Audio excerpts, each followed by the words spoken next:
ಯೇಸು ಸ್ವಾಮಿ ಮತ್ತು ಶಿಷ್ಯರು ಹೊರಟು ಗಲಿಲೆಯದ ಮಾರ್ಗವಾಗಿ ಮುಂದಕ್ಕೆ ಪ್ರಯಾಣ ಮಾಡಿದರು.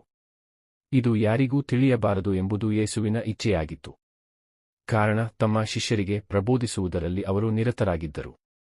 ನರಪುತ್ರನನ್ನು ಜನರ ವಶಕ್ಕೆ ಒಪ್ಪಿಸಲಾಗುವುದು. ಅವರು ಆತನನ್ನು ಕೊಲ್ಲುವರು. ಕೊಂದ ಮೂರನೆಯ ದಿನ ಆತನು ಪುನರುತ್ಥಾನ ಹೊಂದುವನು ಎಂದು ಯೇಸು ಅವರಿಗೆ ತಿಳಿಸಿದರು. ಆದರೆ ಯೇಸು ಹೇಳಿದ ಈ ಮಾತುಗಳನ್ನು ಶಿಷ್ಯರು ಅರ್ಥಮಾಡಿಕೊಳ್ಳಲಿಲ್ಲ, ಅವುಗಳ ಬಗ್ಗೆ ಪ್ರಶ್ನಿಸಲು ಸಹ ಅಂಜಿದರು. ಅನಂತರ ಅವರೆಲ್ಲರೂ ಕಫೆರ್ನಹುಮಿಗೆ ಬಂದರು. ಮನೆ ಸೇರಿದಾಗ ಯೇಸು ಸ್ವಾಮಿ ದಾರಿಯಲ್ಲಿ ಬರುತ್ತಾ ನೀವು ನಿಮ್ಮಲ್ಲೇ ಏನು ಚರ್ಚೆ ಮಾಡುತ್ತಿದ್ದಿರಿ ಎಂದು ಶಿಷ್ಯರನ್ನು ಕೇಳಿದರು. ಅವರು ಮೌನ ತಾಳಿದರು. ಏಕೆಂದರೆ ತಮ್ಮಲ್ಲಿ ಯಾವನು ಅತಿ ಶ್ರೇಷ್ಠನು ಎಂದು ತಮ್ಮಲ್ಲೇ ವಾದಿಸುತ್ತಾ ಬಂದಿದ್ದರು. ಯೇಸು ಕುಳಿತುಕೊಂಡು 12 ಮಂದಿಯನ್ನು ಕರೆದು ಅವರಿಗೆ, ನಿಮ್ಮಲ್ಲಿ ಮೊದಲಿಗನಾಗ ಬಯಸುವವನು ಎಲ್ಲರಿಗೂ ಕಡೆಯವನಾಗಿರಲಿ, ಎಲ್ಲರ ಸೇವೆ ಮಾಡುವವನಾಗಿ ಇರಲಿ ಎಂದರು.